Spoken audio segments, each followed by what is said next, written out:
겨울 햇살이 유리창을 타고 들어와 좌판 위에 놓인 색실 뭉치를 비추었다. 차윤이는 돋보기를 고쳐 쓰고 바늘 끝에 실을 꿰었다. 손끝이 떨렸다. 예전 같지 않았다. 87회를 살아온 손가락은 마디마디가 굵어지고 바늘구멍은 점점 작아 보였다. 가게 이름은 설화당이었다. 눈꽃이 핀 듯한 자수를 놓는다는 뜻으로 윤희가 직접 지은 이름이었다.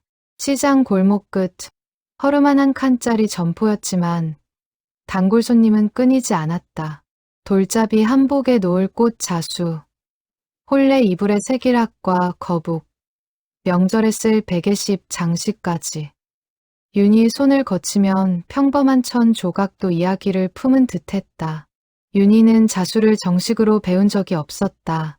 피난 시절 잠시 몸을 의탁했던 마을에서 한 노인이 심심풀이로 가르쳐준 손바느질이 전부였다. 그러나 손끝에 타고난 재주가 있었는지 윤희가 놓은 자수는 어디서든 칭찬을 받았다. 그 재주로 평생 밥벌이를 했고 그 재주로 한 아이를 키워냈다. 가게 한쪽 벽에는 오래된 손님들이 보내온 감사 편지와 빛바랜 사진들이 빼곡히 붙어 있었다. 첫 손녀 돌잔치 사진, 결혼식 단체 사진, 환갑잔치 기념사진. 윤희가 놓은 자수가 그 모든 순간들 속에 조용히 함께 있었다. 누군가의 인생에서 가장 빛나는 순간마다 윤희의 손끝이 닿은 천 조각이 함께 있었다는 사실은 윤희에게 평생의 자부심이자 위로였다. 오전에는 단골 손님 한 명이 가게에 들렀다. 건너편 정육점 부부의 막내딸이 다음 달 결혼을 앞두고 있었는데 혼수 이불에 놓을 자수를 부탁하러 온 것이었다. 사장님 솜씨 아니면 안 돼요. 우리 엄마도 사장님한테 부탁했고 저도 사장님한테 부탁하는 거예요. 손님이 웃으며 말했다. 윤희는 도안을 펼쳐 보이며 천천히 설명을 이어갔다. 모란꽃과 한 쌍의 원앙을 새기는 것이 좋겠다고. 부부의 화목을 비는 마음을 담자고 했다. 평소와 다름없는 하루였다.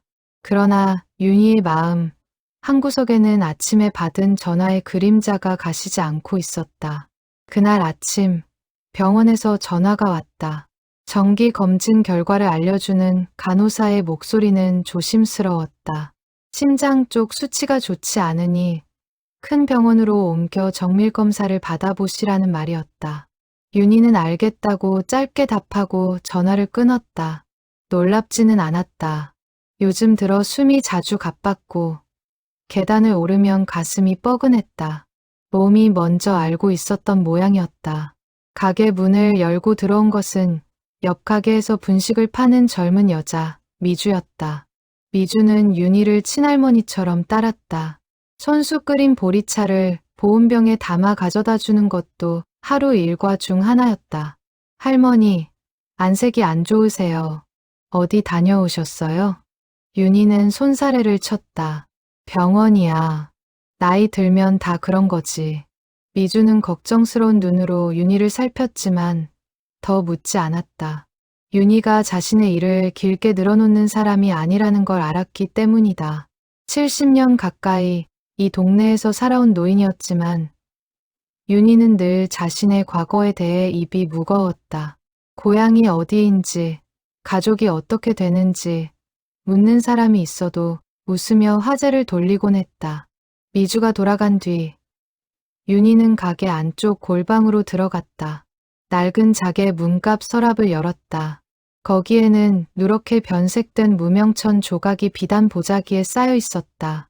70해 동안 단 한 번도 밖에 내놓은 적 없는 물건이었다. 보자기를 풀자 손바느질로 거칠게 마무리된 포대기 자락이 나왔다.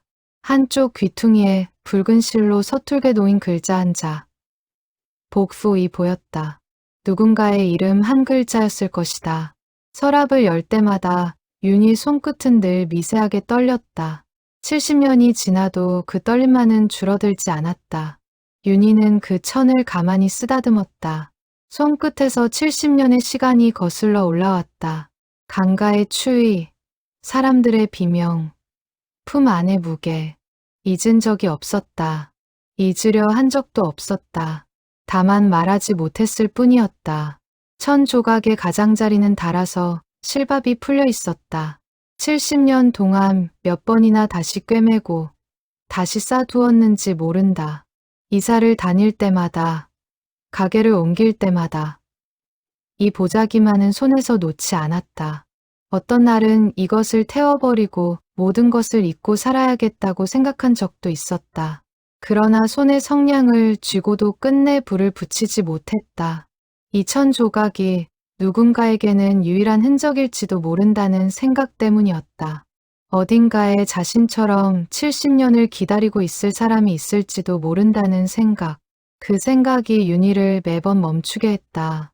오늘따라 그 천 조각이 유난히 무겁게 느껴졌다. 병원에서 들은 말 때문일까. 이제는 시간이 많지 않을지도 모른다는 생각이 들었다. 평생 가슴에 묻어둔 비밀을 끝까지 안고 갈 것인지, 늦었더라도 진실을 찾아 나설 것인지, 윤희는 선택의 갈림길에 서 있었다. 그날 오후, 윤희의 양딸이자 평생의 동반자인 강은하가 가게에 들렀다. 은하는 윤희를 언니라 부르며 자랐다. 어릴 적부터 그렇게 불러왔기에 이제는 모두가 그것을 자연스럽게 여겼다. 은하는 70을 넘긴 나이였지만 윤희 앞에서는 여전히 막내 동생처럼 굴었다. 언니 점심 먹었어? 내가 죽 끓여왔는데. 은하가 보온 도시락을 꺼내며 말했다. 윤희는 그 모습을 바라보다 문득 가슴이 먹먹해졌다. 70년 전 포대기에 쌓여 자신의 품으로 잘못 안겨온 그 작은 생명이 이렇게 자라 자신을 걱정하는 백발의 노인이 되어 있었다. 그 긴 시간 동안 단 한 번도 진짜 부모를 그리워하게 만들지 않으려 애썼던 윤희였다. 고맙다. 그런데 은하야, 나 할 말이 있다. 윤희가 운을 떼었다. 은하는 죽 그릇을 내려놓으며 윤희를 바라보았다. 평소와 다른 윤희의 표정에서 무언가를 느낀 듯했다. 은하의 눈가에 잡힌 잔주름마저 윤희를 닮아 있었다. 오랜 세월을 함께 살아온 두 사람의 표정은 어느새 자매처럼 비슷해져 있었다. 무슨 말인데 언니, 표정이 왜 그래? 윤희는 잠시 망설였다. 70년을 참아온 말이 입 밖으로 나오려는 순간이었다. 그러나 막상 입을 열려 하니 목이 메었다. 윤희는 결국 고개를 저었다. 아니다. 나중에 하자.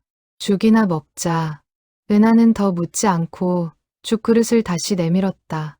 윤희는 숟가락을 들었지만 입맛이 없었다. 창밖으로 겨울바람이 지나갔다.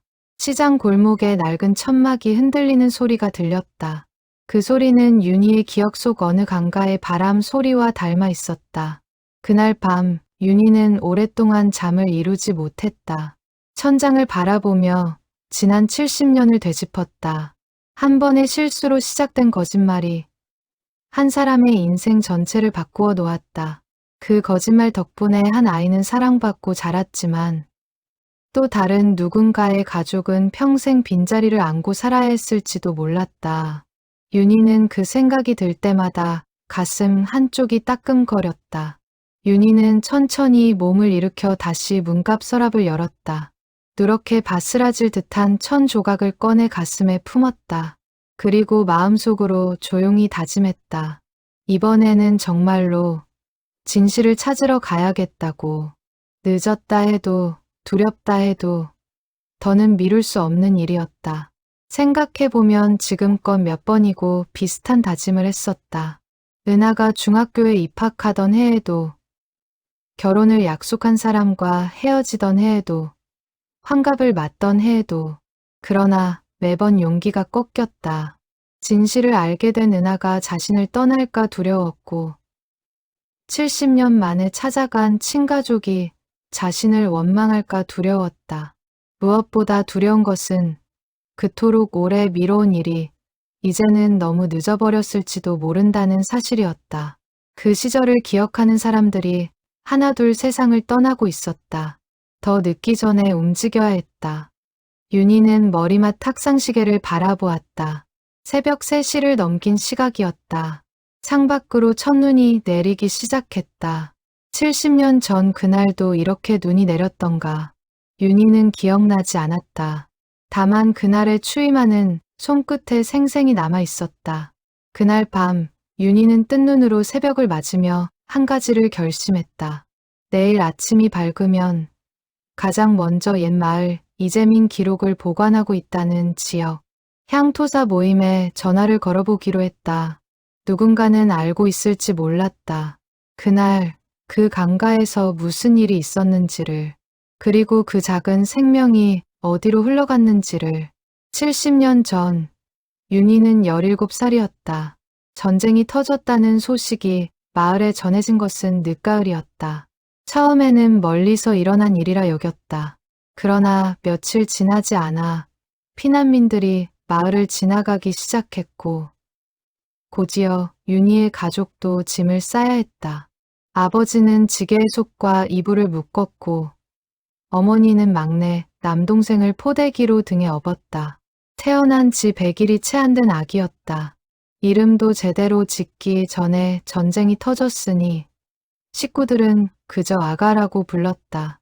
윤희는 맏딸이었다.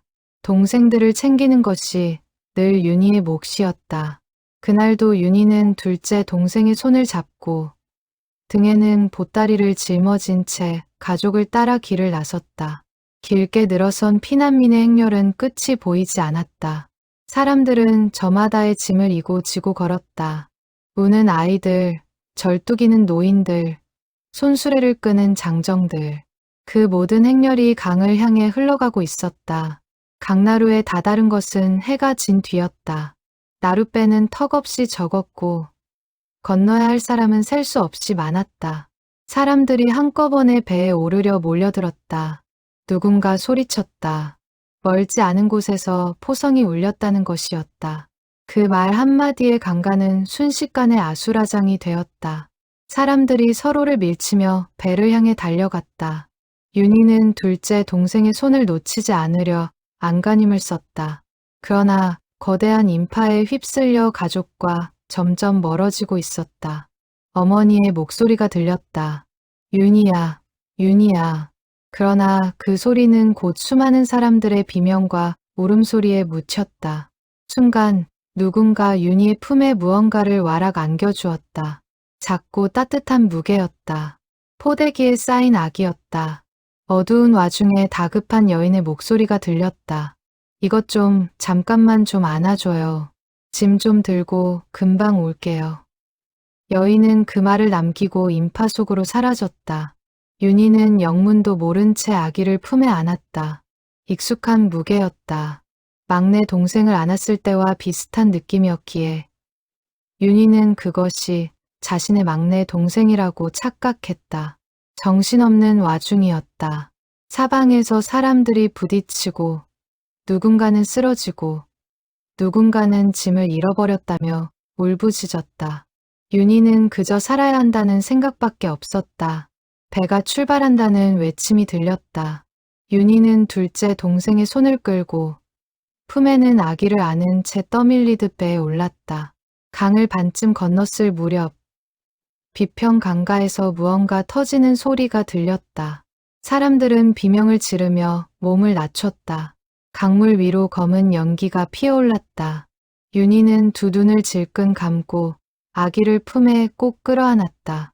그것이 자신을 지킬 수 있는 유일한 행동이었다. 건너편 강가에 도착했을 때 윤희는 가족을 찾아 사방을 둘러보았다. 아버지도 어머니도 다른 동생들도 보이지 않았다. 둘째 동생만이 윤희의 옷자락을 붙잡고 떨고 있었다. 어둠 속에서 사람들의 형체가 뒤섞여 누가 누구인지 알아볼 수 없었다. 윤희는 목이 터지도록 어머니를 불렀다. 그러나 대답은 없었다. 수많은 사람들이 저마다 가족의 이름을 부르며 울부짖었고 그 소리들은 강바람에 뒤섞여 하나의 거대한 울음처럼 들렸다. 새벽이 밝아올 무렵에야 윤희는 품에 안은 아기를 제대로 들여다볼 수 있었다. 그리고 그 순간 윤희는 알았다. 이 아기는 자신의 막내 동생이 아니었다. 포대기도 달랐고 아기의 얼굴도 낯설었다. 윤희의 손끝이 떨리기 시작했다. 그 다급했던 여인이 안겨준 것은 전혀 모르는 다른 집의 아기였다. 윤희는 그 사실을 받아들이는데 한참이 걸렸다. 몇 번이나 아기의 얼굴을 다시 들여다보며 혹시 자신이 잘못 본 것은 아닌지 확인하려 했다. 그러나 아무리 들여다봐도 그 작은 얼굴은 가족 누구와도 닮지 않았다. 윤희는 그 자리에 주저앉았다. 자신의 막내 동생은 어디로 갔는가? 그 여인은 누구였는가? 강 건너 어딘가에서 자신의 가족이 다른 아기를 안고 있을지도 몰랐다. 그러나 사방은 온통 피난민들로 뒤덮여 있었다. 같은 옷을 입고 같은 표정으로 같은 곳을 향해 걷는 수많은 사람들 속에서 한 가족을 찾는 일은 모래밭에서 바늘을 찾는 것과 같았다. 윤희는 품에 안긴 아기를 내려다보았다. 아기는 추위에 얼굴이 빨갰지만 다행히 다친 곳은 없어 보였다.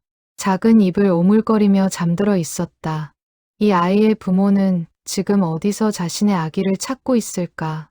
윤희는 그 생각에 가슴이 무너지는 듯했다. 둘째 동생이 윤희의 옷자락을 잡고 울먹였다. 언니, 우리 엄마는 어디 있어? 무서워. 윤희는 동생을 끌어안았다. 자신도 무서웠다. 그러나 맏딸이었다. 동생 앞에서 무너질 수 없었다. 괜찮아. 곧 찾을 거야. 언니가 있잖아. 그 말은 동생에게 한 말이었지만 동시에 윤희 자신에게 하는 다짐이기도 했다. 윤희는 품 안의 아기를 다시 한번 단단히 감싸 안았다. 일단은 살아야 했다. 이 아이도, 동생도, 자신도. 가족을 찾는 일은 살아남은 뒤에 할 수 있는 일이었다. 피난민들은 임시로 마련된 천막촌으로 흘러갔다. 윤희는 그 무리를 따라 걸었다. 등에는 보따리, 한 손에는 동생의 손, 품에는 낯선 아기. 강가에 두고 온 가족의 이름을 마음속으로 부르며 윤희는 추운 새벽길을 걸었다. 그날의 강바람은 윤희의 평생을 따라다닐 기억이 되었다. 천막촌에 도착하자 어른들이 모여 명단을 작성하기 시작했다. 흩어진 가족을 찾기 위한 임시 조치였다. 윤희도 줄을 서서 자신과 동생, 그리고 안고 있는 아기의 이름을 적어 넣었다. 그러나 아기의 이름을 적을 칸에서 윤희는 펜을 멈췄다. 이름을 몰랐다. 그저 포대기 한쪽에 붉은 실로 놓인 글자 하나. 복이라는 한 글자만이 유일한 단서였다. 윤희는 그 글자를 그대로 받아 적었다. 복이라고. 그날부터 사흘 동안 윤희는 천막촌 곳곳을 돌며 가족을 찾았다. 비슷한 또래의 여인들에게 어머니의 생김새를 설명하고 또래 남자아이를 안고 있는 사람들을 붙잡고 동생의 이름을 물었다. 그러나 전쟁으로 흩어진 사람이 한둘이 아니었다. 명단에는 비슷한 이름들이 끝없이 이어졌고 사람들은 모두 저마다의 사정으로 마음이 급했다. 아무도 윤희의 사정에 오래 귀 기울여줄 여유가 없었다. 나흘째 되는 날, 천막촌에 다시 폭격 소식이 전해졌다. 사람들은 또다시 짐을 챙겨 더 남쪽으로 이동해야 했다. 윤희는 그 혼란 속에서도 차마 아기를 다른 사람에게 맡기지 못했다. 누구에게 맡긴다 해도 그 사람이 다시 아기를 잃어버릴 수도 있다는 생각 때문이었다. 적어도 자신의 품에 있는 동안은 이 아이가 안전하다고 믿고 싶었다.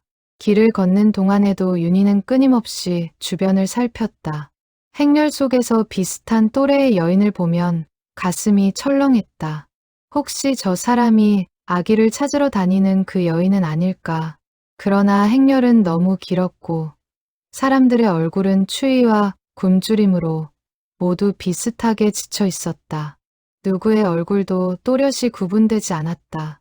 밤이 되면 윤희는 아기를 안고 잠든 척하며 가만히 그 작은 숨소리를 들었다.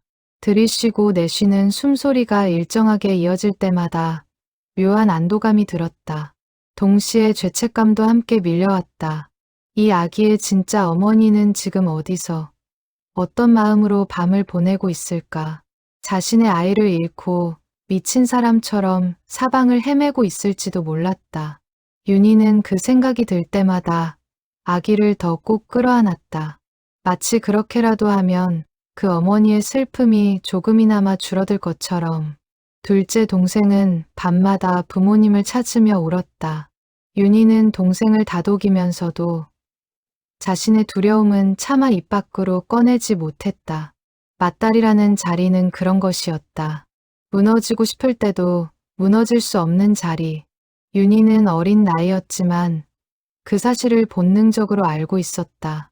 길 위에서 만난 한 노부인이 윤희의 사정을 듣고는 안타까운 얼굴로 말했다. 쯔쯔, 그 아기 어미는 아마 지금 너를 찾고 있을 거다. 사람이 죽으란 법은 없으니 언젠가는 만나게 될 거야. 그러니 그동안은 내가 잘 돌봐줘야지. 그 말이 윤희에게는 위로이자 무거운 책임으로 다가왔다. 언젠가 만나게 될 거라는 말을 윤희는 마음속에 깊이 새겼다. 그날이 올 때까지 이 아기를 건강하게 지켜내는 것이 자신의 몫이라 여겼다. 그렇게 윤희는 동생의 손을 잡고 낯선 아기를 품에 안은 채 또 다른 피난길에 올라야 했다. 가족을 찾겠다는 다짐과 당장 살아야 한다는 절박함 사이에서 어린 윤희는 자신도 모르는 사이한 생명을 책임지는 사람이 되어가고 있었다. 피난민의 행렬은 결국 남쪽 끝의 작은 항구 마을까지 흘러갔다. 전쟁이 길어질수록 마을은 피난민들로 가득 찼다. 임시로 지어진 판잣집들이 산비탈을 따라 빽빽하게 들어섰고 사람들은 그 안에서 하루하루를 버텼다. 윤희와 둘째 동생, 그리고 품에 안은 아기는 한 친척의 먼 친척이라는 사람의 집 곁방에 몸을 의지하게 되었다. 그 집의 노부인은 자식들을 모두 전쟁으로 잃고 혼자 살고 있었는데 윤희의 처지를 가엾게 여겨 곁방살이를 허락해 주었다. 노부인의 이름은 김수님이었다. 수님은 젊은 시절 자수를 놓아 생계를 이었던 사람이었다. 전쟁으로 두 아들과 며느리, 어린 손주까지 한꺼번에 잃은 수님에게 윤희와 두 아이는 빈집을 채워주는 작은 위로이기도 했다.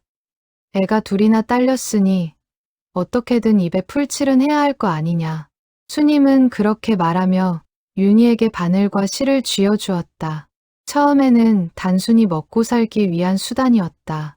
그러나 윤희는 곧 바늘을 잡는 시간이 마음을 다스리는 시간이 된다는 것을 깨달았다.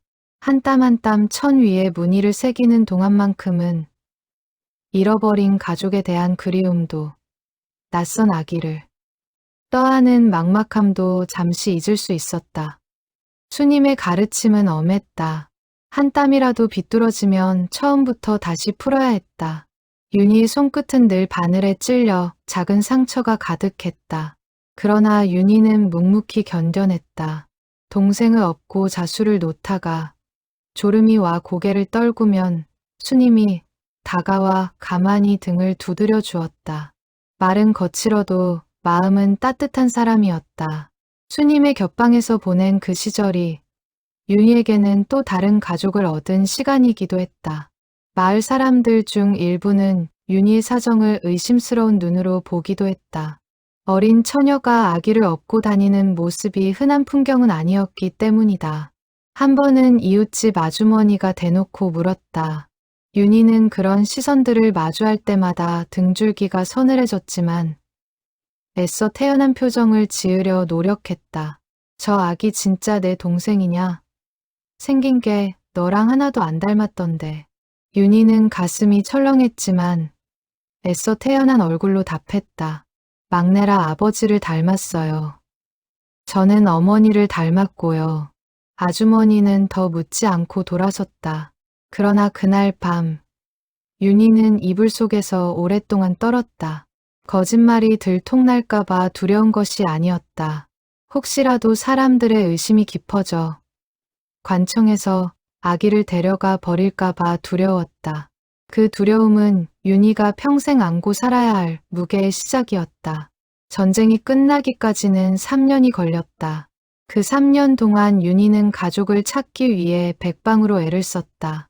피난민 명단이 게시된다는 곳마다 찾아가 이름을 확인했고, 라디오에서 흩어진 가족을 찾는 방송이 나올 때마다 귀를 기울였다.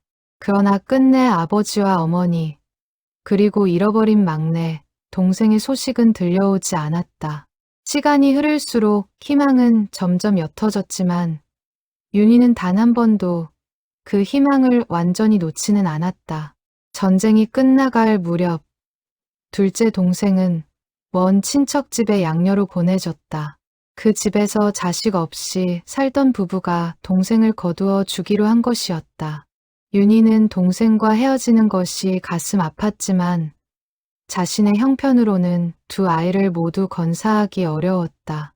동생이라도 안정된 가정에서 자랄 수 있다면 그것으로 다행이라 여겼다. 동생을 떠나보내던 날, 윤희는 동생의 작은 손을 오래도록 붙잡고 있었다. 언니, 자주 보러 올게. 그 약속을 윤희는 평생 지키려 애썼다. 그렇게 윤희의 곁에는 낯선 아기만이 남았다. 이제는 더 이상 낯선 아기라 부를 수 없었다. 새해 가까운 시간을 함께 보내며 아기는 윤희를 보면 웃고 윤희의 품에서만 잠이 들었다. 윤희 역시 그 작은 생명에게 정이 깊이 들었다. 처음에는 책임감으로 시작된 마음이었지만 어느 순간부터는 사랑이라는 말 외에는 달리 표현할 수 없는 감정이 되어 있었다. 그러나 윤희는 한 가지 사실을 잊지 않았다. 이 아이는 자신의 친동생이 아니었다. 어딘가에 이 아이를 낳은 진짜 부모가 있을 것이었다. 윤희는 수님에게 그 사실을 솔직히 털어놓았다. 누구에게도 말하지 못했던 비밀을 처음으로 입 밖에 내는 순간 윤희의 목소리는 가늘게 떨렸다. 이 아이가 제 동생이 아니에요. 강가에서 누가 잘못 안겨주고 간 아이예요. 어떻게 해야 할지 모르겠어요. 수님은 한동안 말없이 윤희를 바라보았다. 그리고는 조용히 입을 열었다. 그 말을 지금까지 누구에게도 안 했지? 네, 행여 이 아이를 빼앗길까봐 그리고 사람들이 저를 이상하게 볼까봐 무서웠어요. 잘 생각해봐라.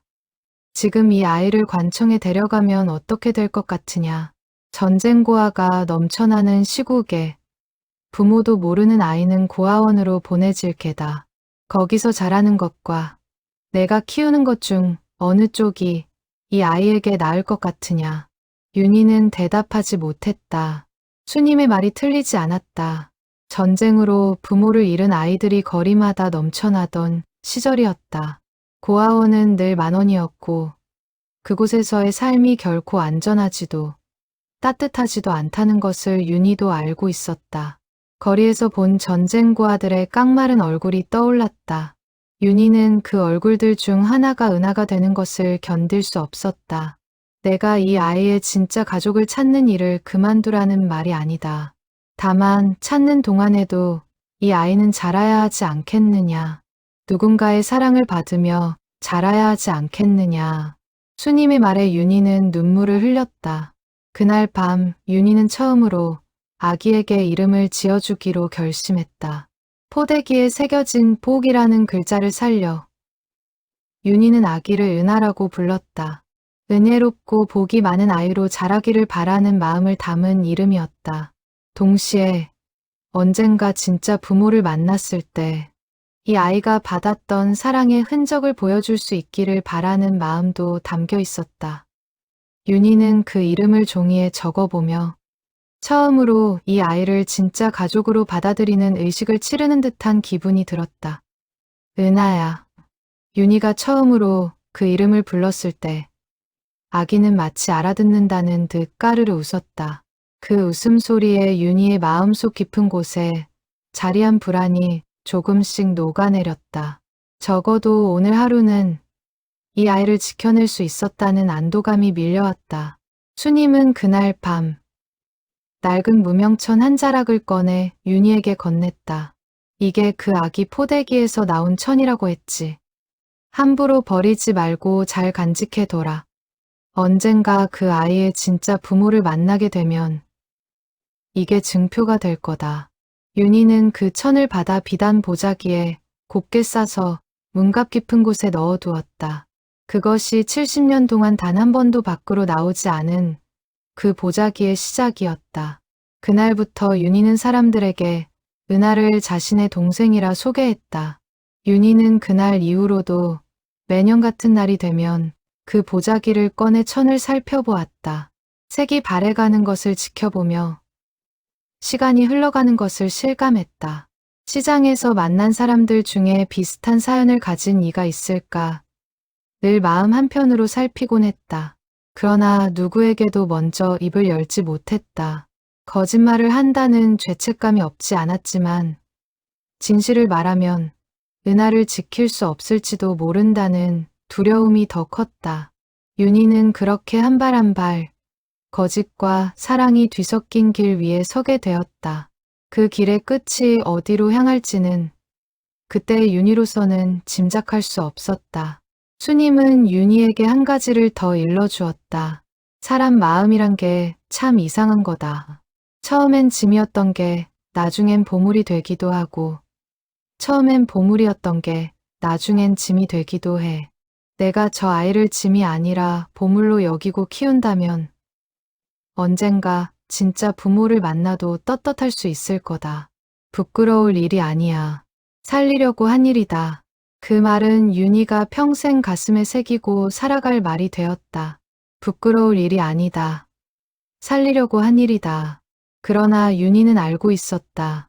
세상 모든 사람이 수님처럼 이해해 주지는 않을 것이라는 사실을. 진실이 알려지는 날, 자신은 비난을 받을 수도 있었다. 그럼에도 윤희는 은하를 품에서 내려놓지 않았다.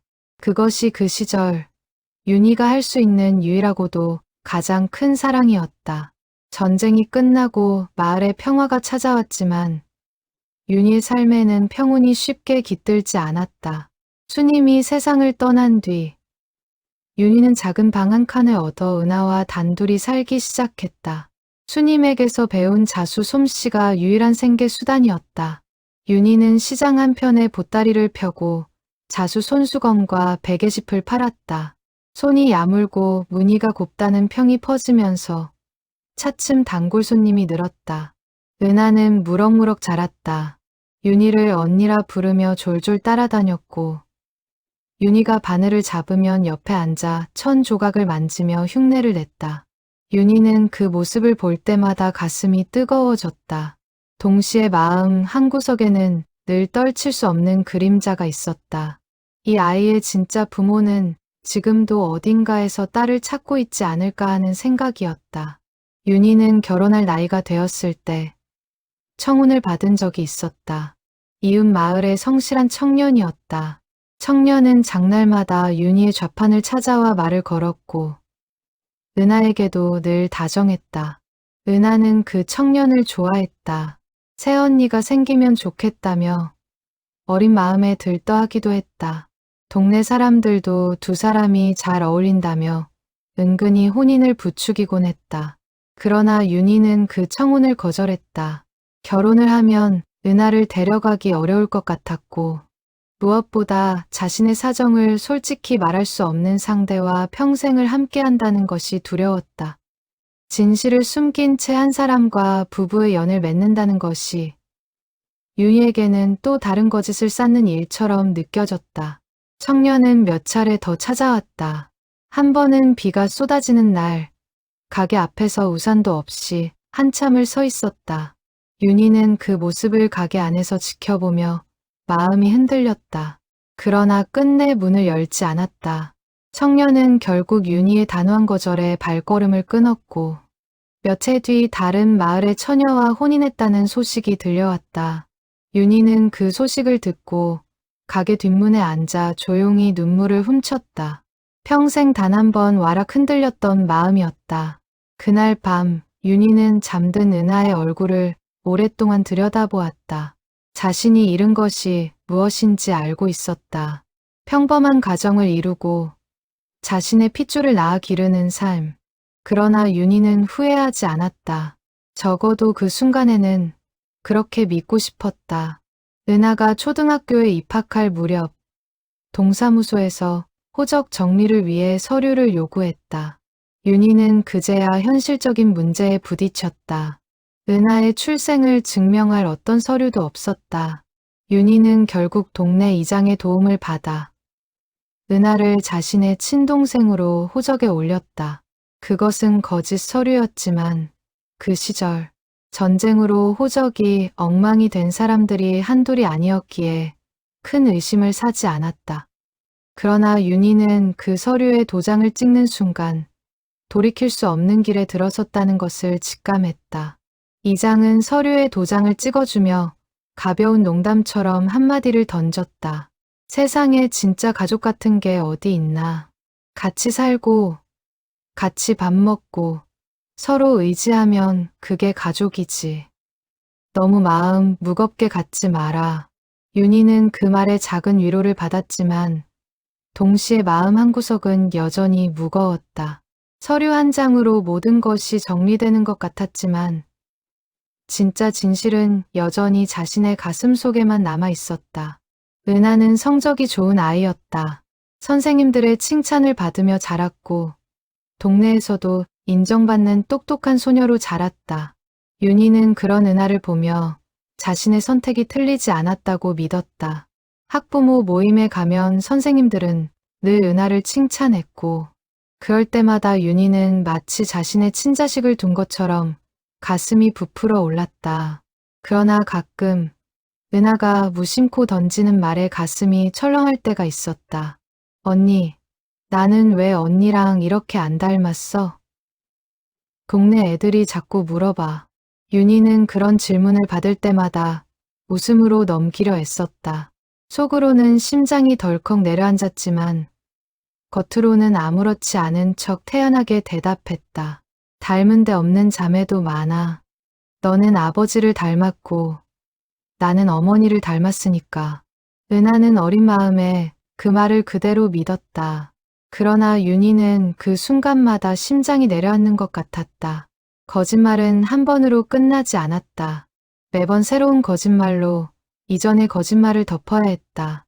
그 무게가 해가 갈수록 윤희의 어깨를 짓눌렀다. 은하가 중학생이 되었을 무렵 윤희는 작은 가게를 얻어 본격적으로 자수점을 열었다. 가게 이름을 설화당이라 지었다. 장사는 차츰 자리를 잡았고 두 사람의 생활도 안정되어 갔다. 그러나 윤희의 마음속 짐은 결코 가벼워지지 않았다. 오히려 시간이 흐를수록 그 짐은 더 무거워졌다.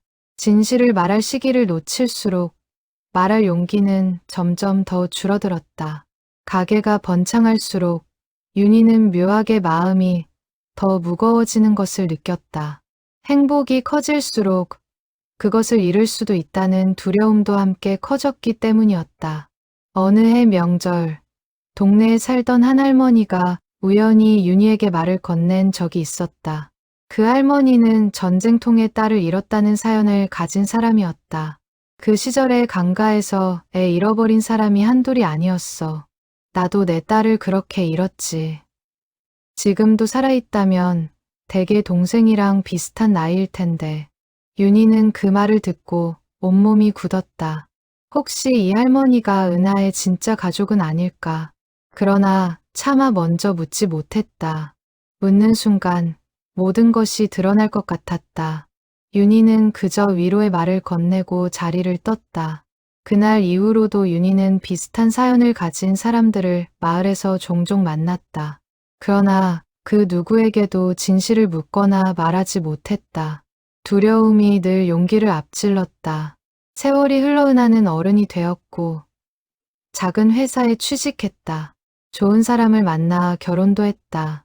결혼을 앞두고 은하가 혼인신고를 준비하던 어느 날 윤희는 진실을 말할 마지막 기회라 여기고 입을 떼려 한 적이 있었다. 은하야, 너한테 꼭 해줘야 할 말이 있는데. 그러나 은하는 신이 나서 청첩장 디자인을 보여주며 윤희의 말을 끊었다. 언니, 이거 봐봐. 예쁘지?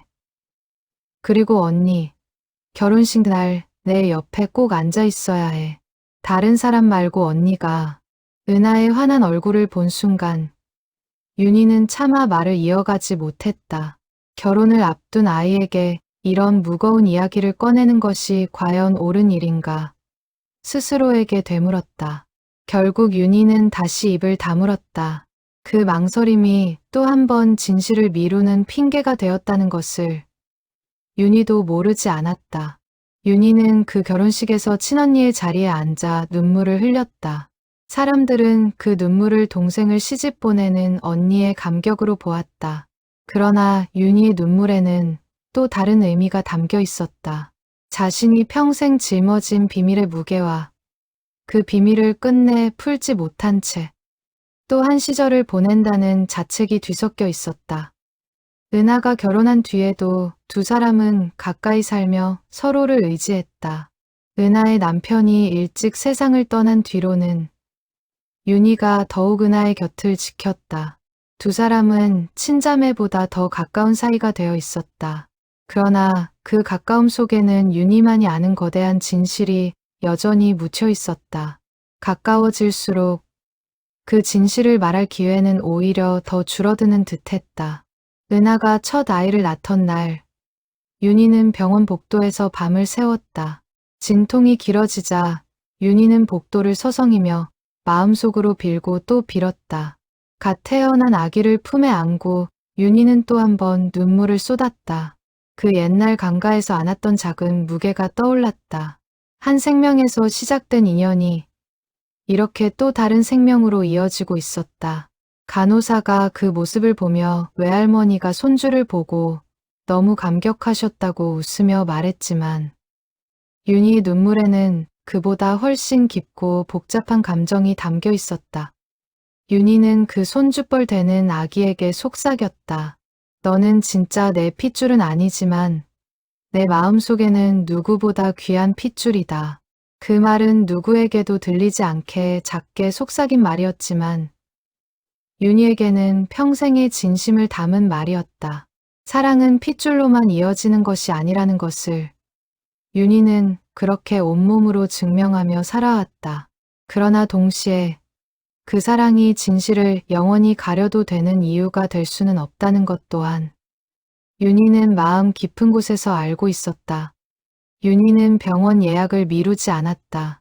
큰 병원에서의 정밀 검사 결과 심장 한쪽 판막이 약해져 있다는 진단이 나왔다. 당장 위험한 상태는 아니었지만 의사는 무리한 활동을 피하고 정기적으로 경과를 살펴야 한다고 일렀다. 윤희는 진료실을 나서며 묘하게 차분한 기분이 들었다. 두려움보다는 오히려 남은 시간이 분명해졌다는 자각이 더 크게 다가왔다. 얼마나 남았을까요, 선생님? 윤희가 조심스럽게 물었다. 의사는 신중하게 답했다. 단언할 수는 없습니다. 다만 무리하지 않으시고 마음 편하게 지내시는 게 무엇보다 중요합니다. 마음 편하게 지내라는 말이 윤희에게는 오히려 무거운 과제처럼 들렸다. 70년 묵은 비밀을 안고서는 결코 마음이 편할 수 없었다. 윤희는 병원을 나서며 결심을 굳혔다. 더는 미룰 수 없었다. 병원 앞 벤치에 잠시 앉아 윤희는 하늘을 올려다보았다. 구름 사이로 옅은 햇살이 비쳤다. 70년 전 강가에도 저런 햇살이 비쳤을까? 윤희는 문득 그런 생각이 들었다. 시간은 흘러도 하늘은 늘 그 자리에 있었다. 이튿날 아침, 윤희는 동이 트기를 기다려 전화를 걸었다.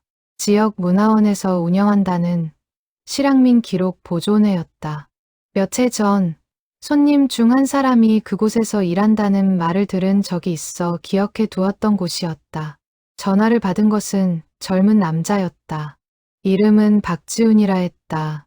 지훈은 전쟁 당시 흩어진 피난민들의 기록을 모으고 이산가족을 연결해주는 봉사활동을 오래 해온 사람이었다. 본래는 대학에서 역사를 공부했는데 할아버지가 전쟁통에 동생을 잃었다는 사연을 듣고 이 일을 시작했다고 했다. 윤희는 떨리는 목소리로 자신의 사정을 털어놓았다. 70년 전 강가에서 바뀐 아기. 한 글자만 남은 이름, 그리고 평생 숨겨온 비밀에 대해 수화기 너머로 지훈의 목소리가 진중해졌다. 어르신, 쉽지 않은 결심을 하셨네요.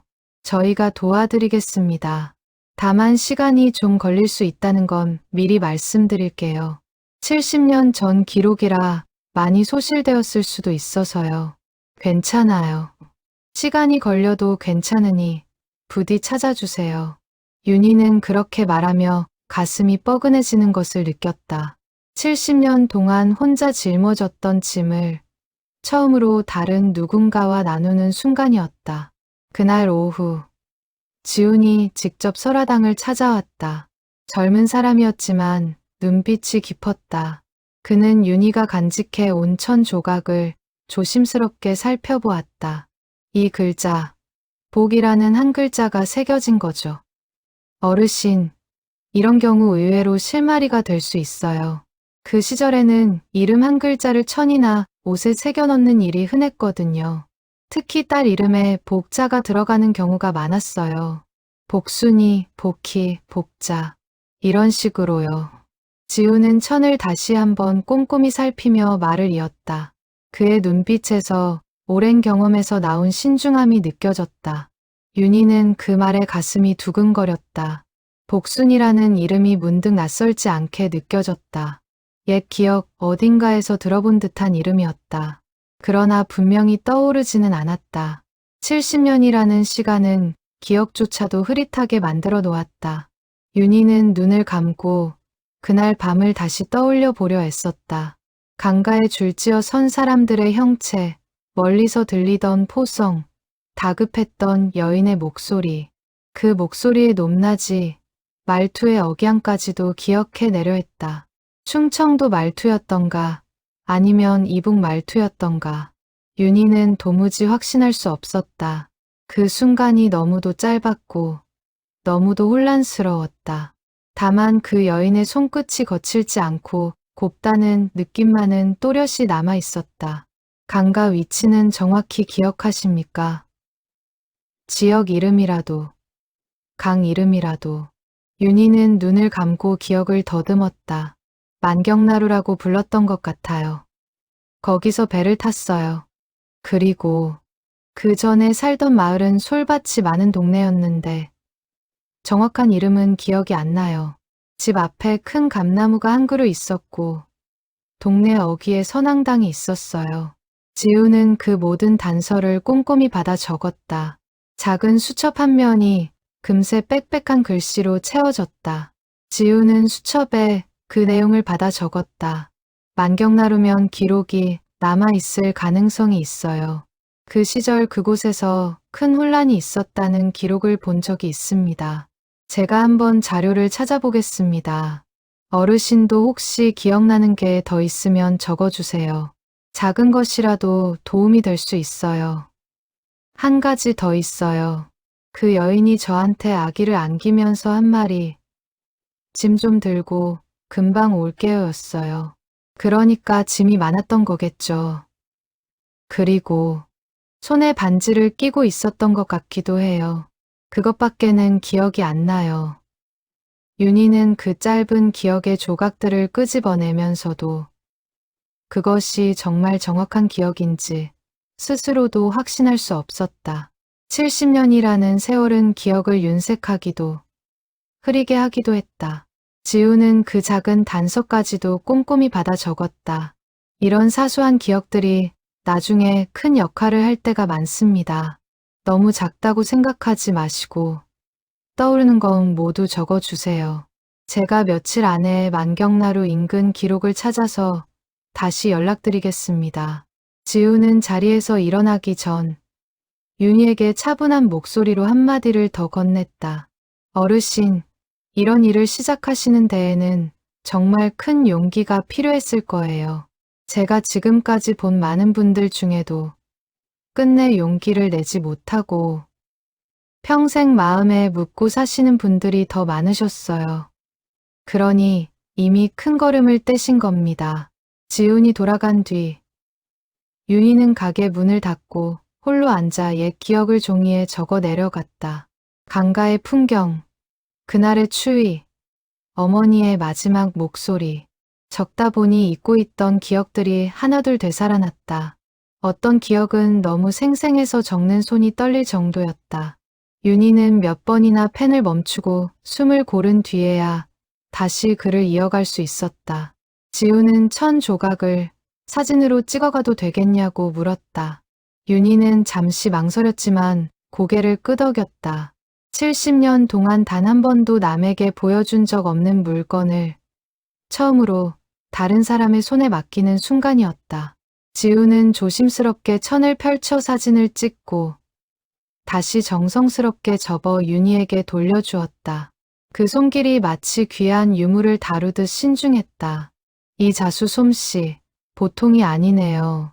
이 시절에 이런 정교한 자수를 놓을 줄 아는 집이면 형편이 어렵지 않은 집이었을 가능성이 있습니다. 이것도 단서가 될 수 있어요. 윤희는 그 말에 또 한 번 가슴이 일렁였다. 70년 동안 그저 슬픔의 증거로만 여겼던 천 조각이 이제는 진실로 향하는 길을 비추는 등불이 되고 있었다. 그 무렵 은하가 가게에 들렀다가 윤희의 책상 위에 놓인 종이를 보았다. 언니, 이게 뭐야? 뭘 그렇게 적고 있어? 윤희는 황급히 종이를 덮었다. 아, 아무것도 아니다. 옛날 일 좀 정리하고 있었어. 은하는 의아한 표정을 지었지만 더 묻지 않았다. 윤희는 그런 은하를 보며 마음이 무거워졌다. 진실을 찾는 일을 시작했지만 그 진실을 언제, 어떻게 은하에게 전해야 할지는 여전히 막막했다. 확실한 것을 찾기 전까지는 은하를 혼란스럽게 하고 싶지 않았다. 윤희는 그렇게 스스로를 다독이며 다시 한번 기억을 더듬는 일에 몰두했다. 저녁 무렵 미주가 가게에 들러 보리차를 건네며 윤희의 안색을 살폈다. 할머니, 오늘은 좀 편안해 보이시네요. 무슨 좋은 일 있으셨어요? 윤희는 잠시 고민하다가 처음으로 미주에게 속내를 살짝 비쳤다. 오래 미뤄온 일을 이제야 시작했어. 70년 묵은 일인데 이제는 끝을 봐야 할 것 같아서. 미주는 더 묻지 않았지만 윤희의 손을 가만히 잡아주었다. 그 작은 온기가 윤희에게는 큰 위로가 되었다. 혼자 짊어졌던 길을 이제는 혼자 걷지 않아도 된다는 사실이 새삼 마음에 와닿았다. 그날 밤 윤희는 오랜만에 편안한 마음으로 잠들었다. 누군가와 짐을 나누었다는 사실만으로도 70년의 무게가 조금은 가벼워진 듯했다. 창밖으로 보이는 달이 그날 강가에서 보았던 달과 닮아 있었다. 윤희는 그 달을 보며 마음속으로 되뇌었다. 조금만 더 기다려라. 이제는 정말로 너를 찾으러 간다. 지우는 약속한 대로 일주일 만에 다시 연락을 해왔다. 만경나루 인근 기록을 뒤져본 결과 그해 그곳에서 큰 혼란이 있었다는 신문 기사와 구호 단체의 보고서를 찾았다고 했다. 그러나 그 기록에는 개별 가족의 이름까지 상세히 남아있지는 않았다. 다만 한 가지 흥미로운 사실을 발견했습니다.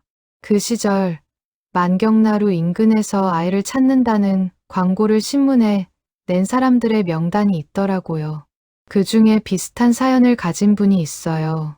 한복순이라는 여인입니다. 그분이 그해 겨울 강을 건너다 딸을 잃었다는 광고를 냈더군요. 윤희는 그 이름을 듣는 순간 숨이 멎는 듯했다. 한복순, 어딘가 익숙한 이름이었다. 그러나 동시에 그 이름이 정확히 자신이 찾는 사람인지는 확신할 수 없었다.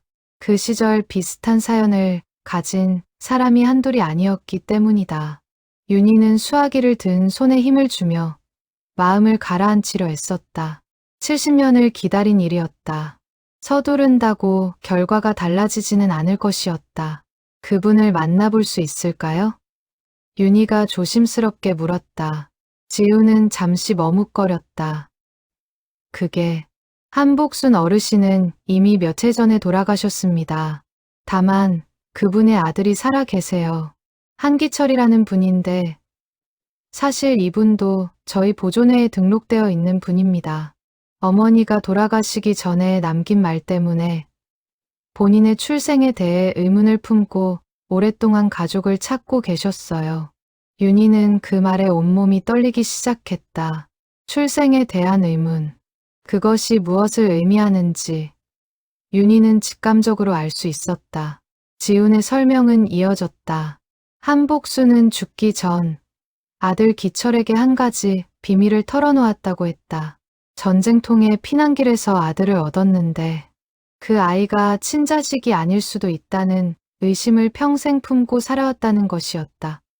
한복수는 그 시절 강가에서 너무 많은 사람에게 떠밀려 자신의 친딸을 놓치고 대신 다른 아기를 안게 되었다고 고백했다. 그러나 자신도 정확한 사정을 알 수 없었고 평생 그 아이를 친자식처럼 키웠다고 했다. 윤희는 그 이야기를 들으며 마치 자신의 이야기를 거울처럼 비춰보는 듯한 기분이 들었다. 그러니까 한복순 어르신이 잃어버린 건 딸이었고 대신 안고 있던 건 아들이었다는 거죠. 어르신께서 잃어버리신 건 남동생이라고 하셨잖아요. 시기도 장소도 맞아요. 어르신, 이거 정말 놀라운 우연일 수도 있어요. 지훈의 목소리에도 흥분이 묻어났다. 오랜 세월 이 일을 해온 그조차도 이렇게 정확하게 맞아떨어지는 사연은 흔치 않았다. 윤희는 그 자리에서 말을 잇지 못했다. 자신이 안고 있던 아기, 그리고 자신이 강가에서 놓친 막내 동생, 그 두 사람이 정확히 맞물리는 그림이 그려지고 있었다. 한복순이 잃어버린 딸이 은하라면 한복순이 대신 키운 아들이 자신의 막내 동생일 수도 있다는 뜻이었다. 윤희는 그 가능성 앞에서 숨이 가빠지는 것을 느꼈다. 70년 동안 풀리지 않던 의문이 이제야 비로소 형체를 갖추기 시작하고 있었다. 윤희는 그날 가게 문도 열지 않고 하루 종일 그 생각에 잠겨 있었다. 손님이 문을 두드려도 대답하지 않았다. 머릿속이 온통 한 가지 생각으로 가득 차 있었다. 만약 이것이 사실이라면 그 다급했던 밤, 강가에서 서로 아기를 떠안긴 두 여인은 다름 아닌 자신과 한복순이었다는 뜻이었다. 같은 순간, 같은 혼란 속에서 두 사람은 서로의 운명을 영원히 바꿔놓았던 것이다. 윤희는 그 우연이 너무도 기이하게 느껴졌다. 70년이라는 시간 동안 두 사람은 전혀 다른 곳에서 전혀 다른 삶을 살았지만 같은 무게의 죄책감과 그리움을 안고 살아왔던 것이다. 윤희는 그 사실이 가져다주는 묘한 동질감에 가슴이 먹먹해졌다. 만나본 적 없는 한 여인과 자신이 이토록 닮은 삶을 살아왔다는 사실이 믿기 어려우면서도 동시에 위로가 되었다. 가게 창밖으로 해가 저물 때까지 윤희는 같은 자리에 앉아 그 생각만을 거듭 되짚었다. 기철이라는 분을 만나고 싶어요. 지금 당장이라도요. 윤희의 목소리가 떨렸다. 70년을 기다려온 순간이 손에 잡힐 듯 가까워지고 있었다. 지우는 고개를 끄덕였다. 제가 연락을 넣어보겠습니다. 다만 기철 어르신도 이 소식을 받아들이는데 시간이 필요하실 수 있어요. 평생 자신의 출생에 대해 혼란스러워하셨던 분이니까요. 며칠 후 지훈에게서 다시 연락이 왔다. 한기철이 윤희와의 만남에 응했다는 소식이었다. 다만 기철은 신중한 사람이었다. 그는 섣부른 확신보다는 확실한 증거를 원했다. 지훈에 따르면 기철은 평생 두 가지 마음 사이에서 흔들리며 살아온 사람이었다. 어머니에 대한 사랑과 자신의 뿌리에 대한 궁금증.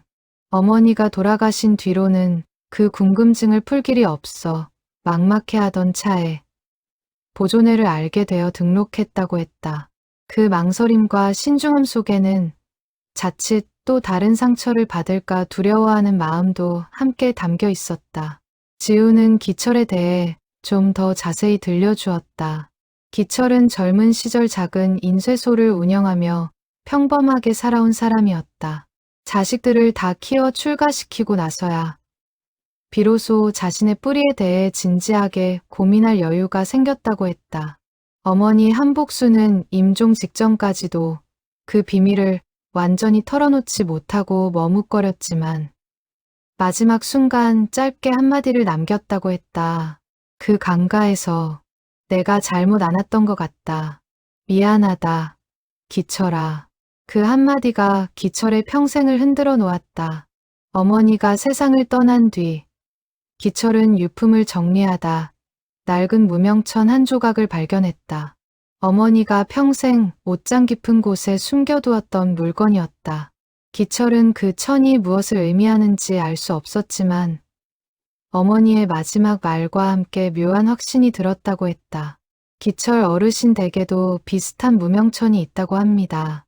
어르신께서 가지고 계신 천과 대조해보면 같은 포대기에서 나온 천인지 확인할 수 있을 것 같아요. 색이 바랜 정도나 짜임을 보면 알 수 있을 거예요. 윤희는 그 말을 듣고 떨리는 손으로 가슴을 쓸어내렸다. 70년 만에 진실이 손에 잡힐 듯 가까이 다가오고 있었다. 그러나 동시에 두려움도 함께 밀려왔다. 만약 이것이 사실이라면 자신은 평생 두 사람의 인생을 뒤바꾼 사람이 되는 것이었다. 한복순이라는 여인도 자신도 모두 같은 혼란 속에서 서로의 아이를 안고 살아온 것이었다. 누구의 잘못도 아니었지만 그 무게는 결코 가볍지 않았다.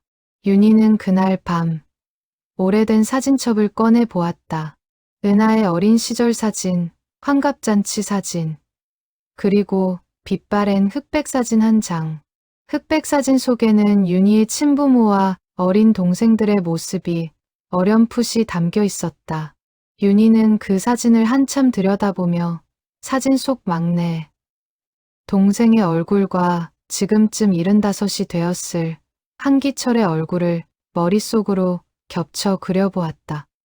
도무지 짐작이 가지 않았지만 어쩐지 마음 한구석이 뜨거워지는 것을 느꼈다.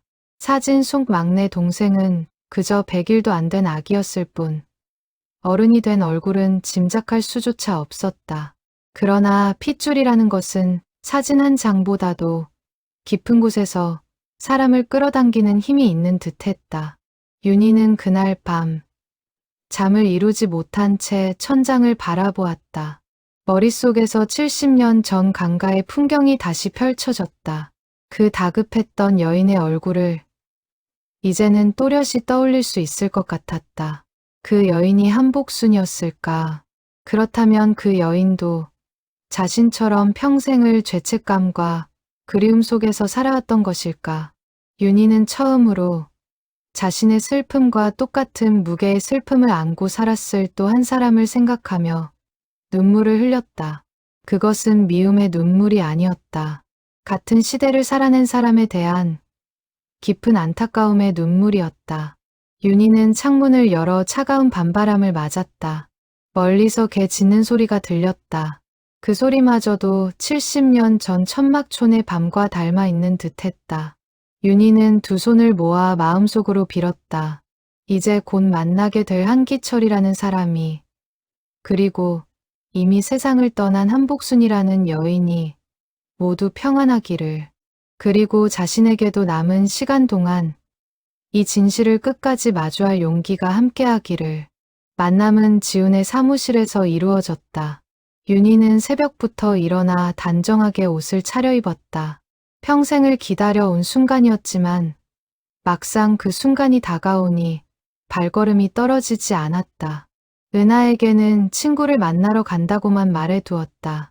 가는 길, 윤희는 버스 차창에 비친 자신의 얼굴을 오래 들여다보았다.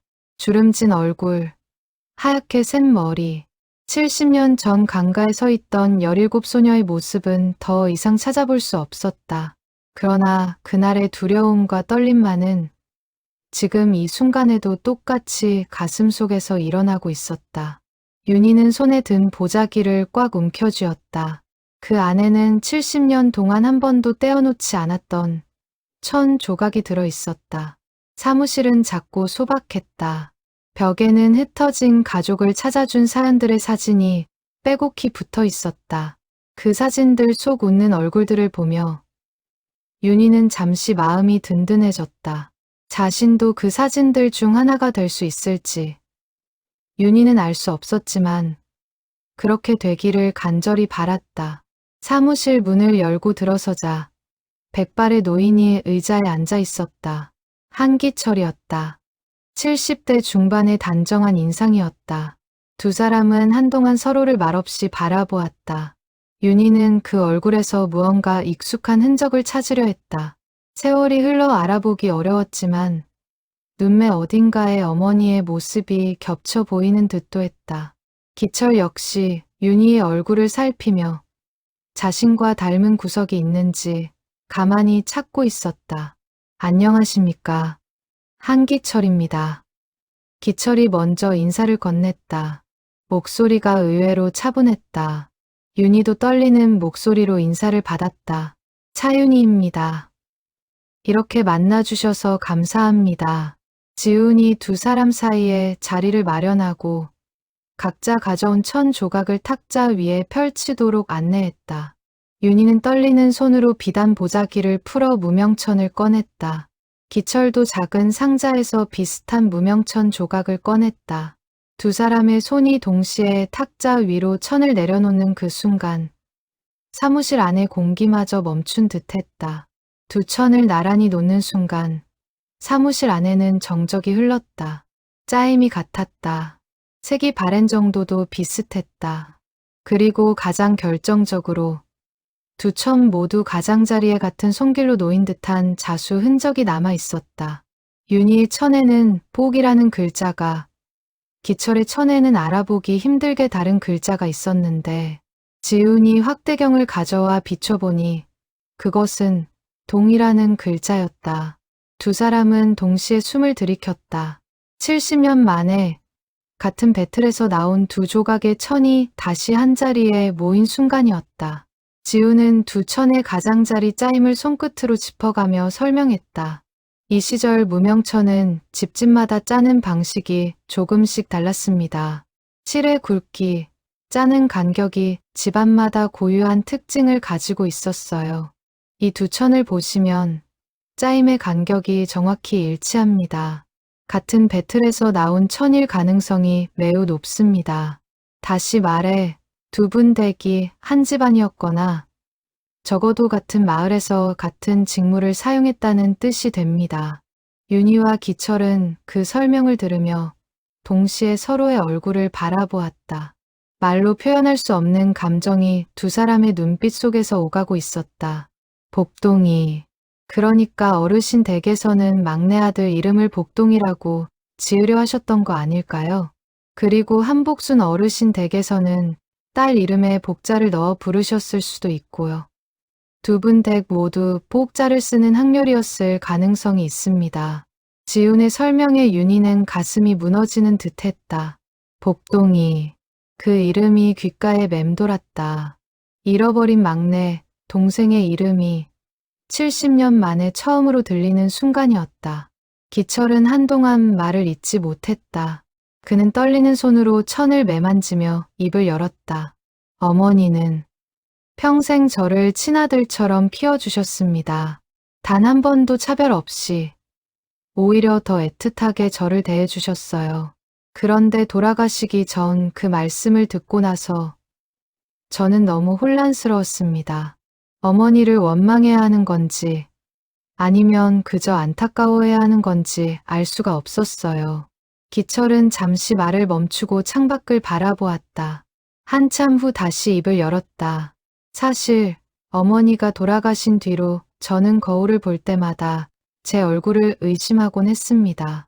이 얼굴이 정말 어머니를 닮은 건지 아니면 그저 닮았다고 믿고 싶었던 건지 그런 의문 속에서 몇 년을 살았는지 모릅니다. 윤희는 그 말에 깊이 공감했다. 자신도 평생 같은 혼란을 안고 살았기 때문이었다. 저도 평생 같은 마음으로 살았습니다. 제가 키운 아이는 제 친동생이 아니지만 누구보다 사랑하는 제 가족입니다. 그러니 한복순 어르신을 원망하지 마세요. 그분도 저도 그날 그 강가에서는 그저 살아야 한다는 생각밖에 없었어요. 윤희의 목소리에는 70년의 세월이 묵직하게 배어 있었다. 기철은 그 말을 들으며 천천히 고개를 끄덕였다. 기철은 고개를 끄덕였다. 눈가가 붉어져 있었다. 그는 한동안 천 조각을 손에서 놓지 못한 채 어머니의 마지막 모습을 떠올리는 듯했다. 그러면 어르신이 키우신 그 아이가 제 친누이일 수도 있다는 거군요. 네, 은하라고 합니다. 지금 70이 넘었어요. 좋은 사람으로 자랐습니다. 기철의 눈에서 눈물이 흘러내렸다. 70년 동안 한 번도 만나본 적 없는 누이의 이름을 듣는 순간이었다. 저는 줄곧 외아들로 자랐습니다. 형제가 있었으면 어땠을까? 늘 막연히 생각만 했었는데 이렇게 누이가 있었다는 걸 알게 되니 기철은 잠시 숨을 가다듬고 다시 말을 이었다. 어릴 때 명절이면 친구들이 형제자매와 함께 노는 걸 보면서 늘 조금 외로웠습니다. 어머니께서는 늘 저 혼자로도 충분하다고 말씀하셨지만 마음 한구석엔 늘 빈자리가 있었어요. 그 빈자리가 이렇게 채워질 줄은 몰랐습니다. 기철은 말을 잇지 못하고 손수건으로 눈가를 눌렀다. 윤희도 함께 눈물을 흘렸다. 두 사람의 눈물에는 70년의 그리움과 죄책감, 그리고 마침내 찾아온 안도감이 한꺼번에 뒤섞여 있었다. 지우는 좀 더 정확한 확인을 위해 유전자 검사를 권했다. 천 조각의 일치만으로는 법적으로나 의학적으로 완전한 증거가 되기 어렵다는 설명이었다. 윤희와 기철은 모두 그 제안에 동의했다. 진실을 향한 마지막 한 걸음이 남아 있었다. 검사 결과가 나오기까지 시간이 좀 걸릴 겁니다. 그동안 두 분은 천천히 마음을 정리하시면 좋겠습니다. 특히 은하 어르신께는 결과가 확실히 나온 뒤에 말씀드리는 게 좋을 것 같아요. 괜한 혼란을 드리지 않으려면요. 윤희는 그 말에 동의했다. 그러나 동시에 더는 오래 미룰 수 없다는 것도 알고 있었다. 자신의 심장이 그리 오래 기다려주지 않을지도 모른다는 사실을 윤희는 누구에게도 말하지 않은 채 마음 깊이 새기고 있었다. 사무실을 나서기 전 기철이 윤희에게 조심스럽게 손을 내밀었다. 오늘 이렇게 와주셔서 감사합니다. 사실은 어머니가 돌아가신 뒤로 누구에게도 이 이야기를 꺼내지 못했어요. 형제도 없고 아내에게도 차마 말하지 못했습니다. 혼자 짊어지고 사는 게 너무 외로웠는데 오늘 어르신을 만나니 그 외로움이 조금은 가벼워지는 것 같습니다.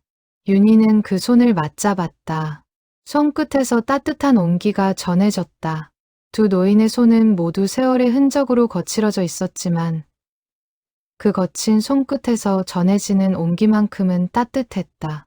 저도 그랬습니다. 평생 혼자 짊어진 비밀이었어요. 이제는 함께 짊어질 사람이 생겼으니 조금은 덜 무거울 것 같습니다. 두 사람은 사무실 앞에서 헤어졌다. 윤희는 버스 정류장으로 걸어가며 70년 만에 처음으로 가슴 한편이 가벼워지는 것을 느꼈다. 동시에 앞으로 다가올 일들이 얼마나 무거울지도 짐작하고 있었다. 진실을 마주해야 할 사람은 이제 한 사람 더 있었다. 그 사람의 이름은 은하였다. 윤희는 버스에 올라 창밖을 바라보며 어떻게 그 이야기를 꺼내야 할지 마음속으로 몇 번이나 되풀이해 연습했다. 그러나 막상 그 순간이 오면 준비한 말들이 전부 흩어져 버릴 것 같은 예감이 들었다. 검사 결과를 기다리는 한 달은 윤희의 평생 중 가장 길게 느껴진 시간이었다.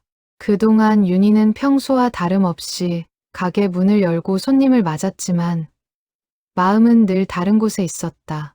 은하는 그런 윤희의 변화를 눈치채고 몇 번이나 무슨 일이 있느냐 물었지만 윤희는 그저 몸이 좀 안 좋아서 그런다고 둘러댔다.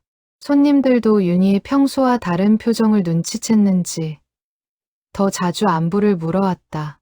밤이 되면 윤희는 천장을 바라보며 결과를 기다렸다. 만약 검사 결과가 예상과 다르다면 어떻게 해야 할지, 만약 결과가 맞다면 그 사실을 어떻게 받아들여야 할지 두 갈래의 생각이 번갈아 윤희의 머릿속을 어지럽혔다. 어느 날은 결과가 맞기를, 또 어느 날은 차라리 아니기를 바라는 마음이 들기도 했다. 결과가 맞다면 평생 짊어진 거짓이 모두 사실로 확인되는 것이었고, 결과가 아니라면 또 다른 미궁 속으로 빠져드는 것이었다. 윤희는 그 흔들리는 마음을 다잡으려 매일 아침 자수를 놓았다. 바늘 끝에 집중하는 동안만큼은 머릿속의 소란이 조금은 가라앉는 듯했다. 그 사이 윤희와 기철은 몇 차례 더 만났다. 만날 때마다 두 사람은 서로의 지난 70년을 조금씩 나누었다. 기철은 자신이 자라온 이야기를 들려주었다. 인쇄소를 운영하며 세 자녀를 키운 이야기, 아내와의 만남, 그리고 어머니 한복순에 대한 기억들. 한복순은 엄격했지만 따뜻한 사람이었다고 했다. 평생 자식에게 부족함 없이 해주려 애썼던 어머니였다고. 기철은 회상했다. 형편이 넉넉지 않았던 시절에도 어머니는 늘 기철의 학용품과 책가방을 새 것으로 마련해 주셨다고 했다. 그것이 어쩌면 친자식이 아니라는 비밀을 안고 있었기에 더욱 애틋했던 사랑이었는지도 모른다고. 기철은 뒤늦게 생각하곤 했다. 윤희는 그 이야기를 들으며 자신이 은하에게 쏟았던 마음과 너무도 닮아 있다는 것을 느꼈다. 그런데 돌아가시기 전 어머니가 자꾸 헛소리처럼 같은 말을 반복하셨어요. 내가 잘못 안 왔다. 내가 잘못 안 왔다고요. 처음엔 정신이 흐려져서 하시는 말씀인가 했는데 점점 또렷하게 말씀하시더라고요. 그러다 마지막에 또렷한 정신으로 저에게 사실을 말씀해 주신 거였죠. 윤희는 그 이야기를 들으며 한복순이라는 여인의 평생을 짐작해 보았다. 어쩌면 그녀도 자신처럼 매일 밤 잠들기 전 그 강가의 기억과 마주하며 살아왔을 것이다. 두 여인은 같은 시간, 같은 장소에서 평생을 따라다닐 같은 무게의 짐을 나누어 가졌던 것이었다. 윤희는 한 번도 만나본 적 없는 그 여인에게 마음속으로 조용히 인사를 건넸다. 늦었지만 이제는 당신의 짐도 제가 함께 나누어 들겠습니다. 라고. 그리고 한복순이 마지막까지 기철을 친자식처럼 사랑으로 보살폈다는 사실에 윤희는 깊은 동질감과 존경심을 느꼈다. 마침내 검사 결과가 나온 날, 지훈이 직접 설화당으로 찾아왔다. 그의 손에는 봉투 하나가 들려 있었다. 윤희는 그 봉투를 받아 들고 한동안 열어보지 못했다. 손이 떨려 봉투를 쥔 손가락에 힘이 들어가지 않았다. 가게 안에는 정적이 흘렀다. 벽에 걸린 시계 소리만 유난히 크게 들렸다. 어르신, 천천히 보셔도 됩니다. 지훈이 다독였다. 윤희는 깊게 숨을 들이쉬고 봉투를 열었다. 결과지에 적힌 문장은 짧았지만 그 한 줄이 70년의 시간을 단번에 뒤집어 놓았다. 은하와 기철은 친남매 관계가 성립한다는 결과였다. 그리고 윤희와 기철 사이에서도 남매로서의 유전적 연관성이 확인되었다. 종이 위에 짧은 몇 글자가 70년 동안 두 가족을 갈라놓았던 강물을 단숨에 잇는 다리가 되어 주었다. 윤희는 결과지를 손에 쥔 채 한참을 울었다. 슬픔의 눈물도 기쁨의 눈물도 아니었다. 70년 동안 가슴에 박혀있던 의문이 마침내 풀렸다는 그 자체의 무게에서 오는 눈물이었다. 두 다리에 힘이 풀려 의자에 주저앉았다. 지훈이 놀라 윤희를 부축하며 물을 가져다 주었다. 윤희는 떨리는 손으로 물잔을 받아들었지만 한동안 입에 대지 못한 채 그저 봉투 속 종이만을 바라보았다. 괜찮으세요, 어르신? 너무 갑작스러우셨죠? 아니야. 괜찮아. 그냥 70년 만에 처음으로 가슴이 시원해지는 것 같아서 그래. 윤희는 눈물을 닦으며 웃었다. 그 웃음에는 70년의 회한과 더불어 마침내 찾아온 해방감이 함께 담겨 있었다. 지훈도 그 모습을 보며 안도의 숨을 내쉬었다. 그동안 수많은 사연을 다뤄왔지만 이렇게 오랜 세월 혼자 짊어진 비밀이 풀리는 순간은 매번 새롭게 가슴이 뜨거워졌다. 이제 은하에게 말해야겠지요. 윤희가 떨리는 목소리로 말했다. 가게 안의 정적 속에서 그 한마디가 유난히 무겁게 울렸다.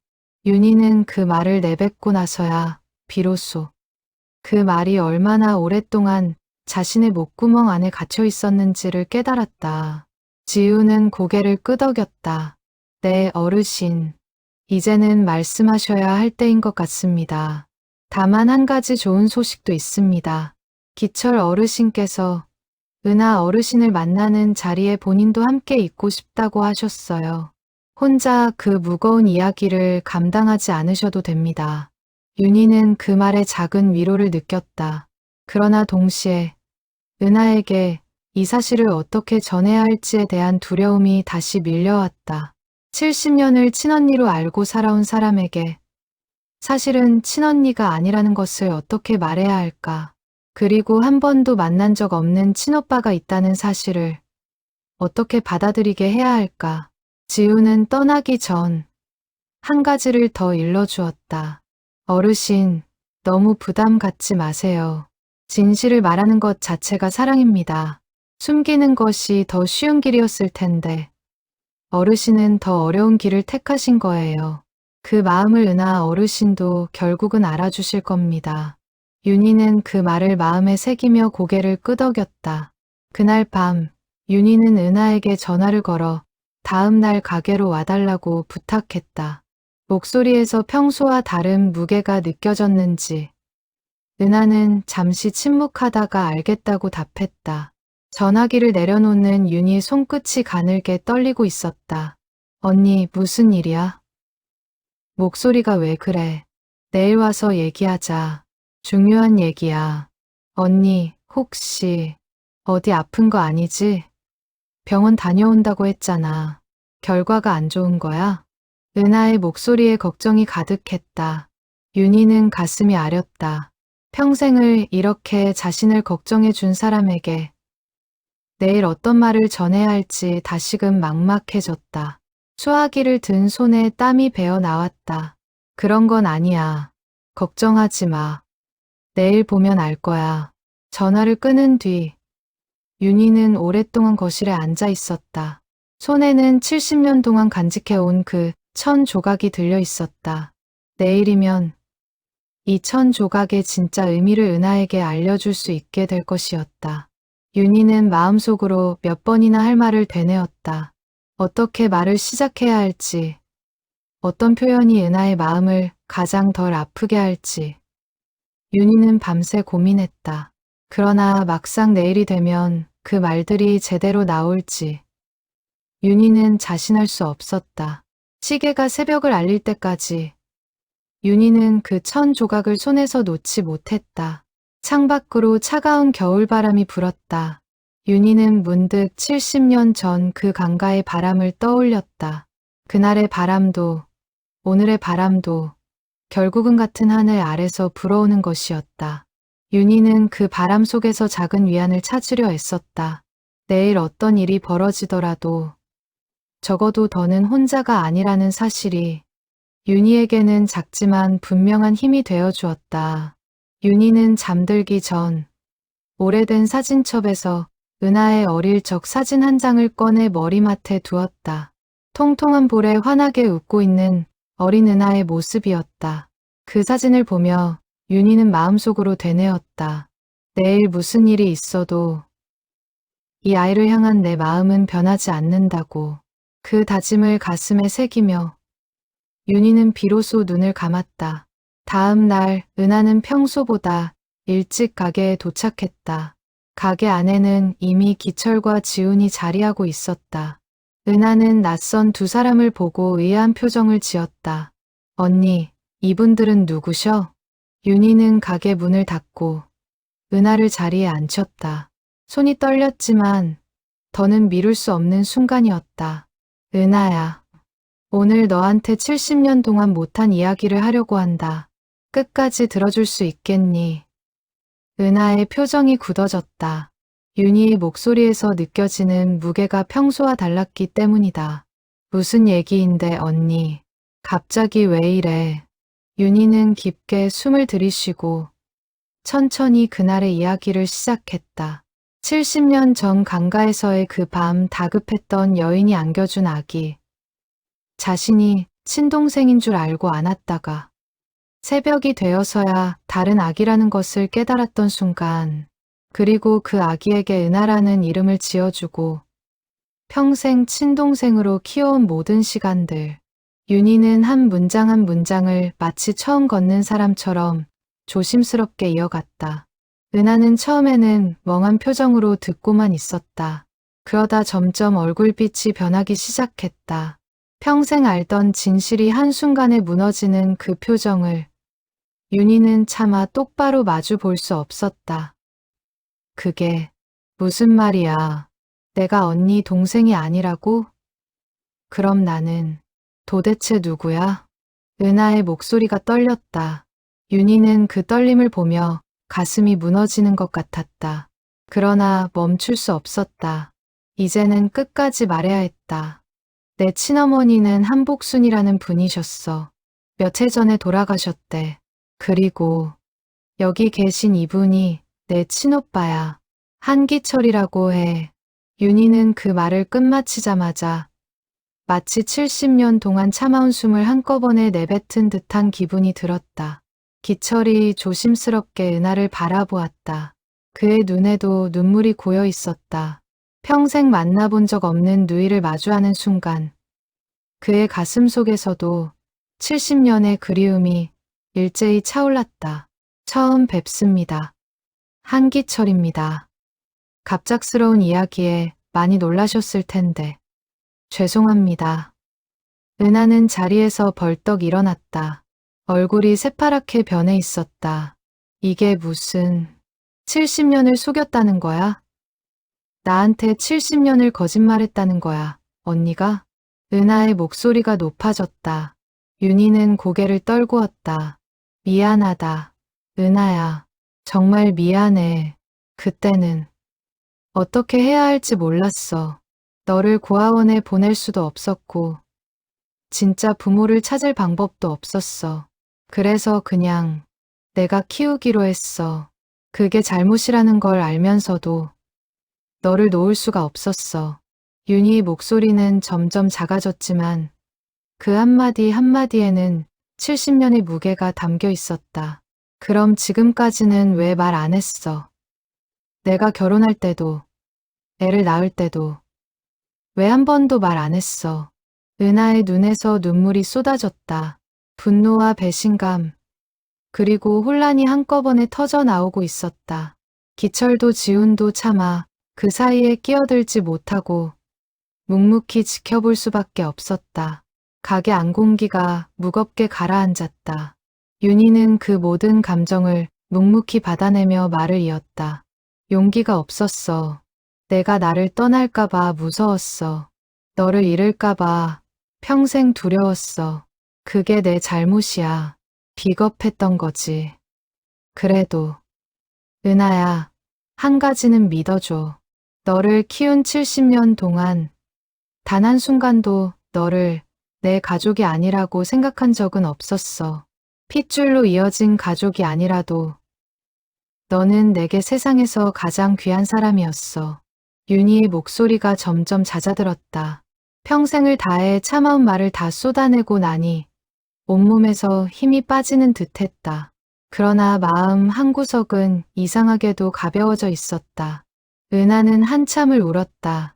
가게 안에는 은하의 울음소리만이 가득했다. 기철도 지훈도 윤희도 아무 말 없이 그 시간을 함께 견뎌냈다.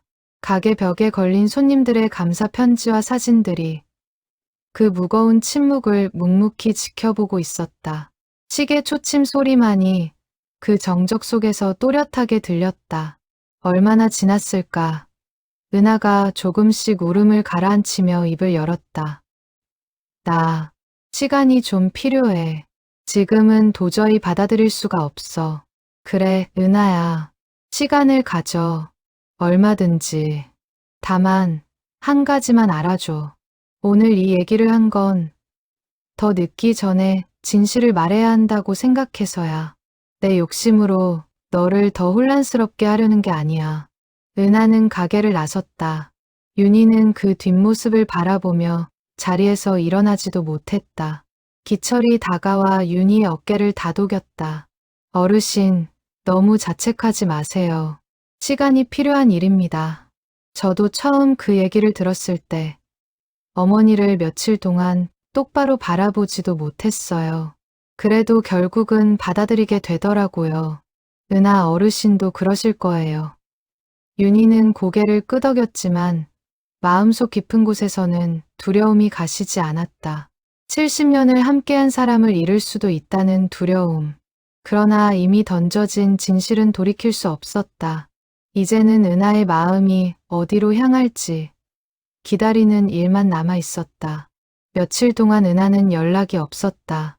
윤희는 매일 가게 문을 열었지만 마음은 온통 은하에게 가 있었다. 잠도 제대로 자지 못했고 손님이 와도 자수에 집중하지 못해 몇 번이나 바늘에 손끝을 찔렸다. 미주가 그 모습을 보고 걱정스레 물었지만 윤희는 그저 괜찮다는 말만 되풀이했다. 그 며칠 사이 기철도 윤희에게 안부 전화를 걸어왔다. 그 역시 마음이 편치 않았다. 처음 만난 누이에게 갑작스러운 진실을 던져준 것 같아 죄스러운 마음이 들었다고 했다. 어르신, 저도 괜히 그 자리에 있었던 게 은하 어르신께 부담이 되지 않았을까 걱정이 됩니다.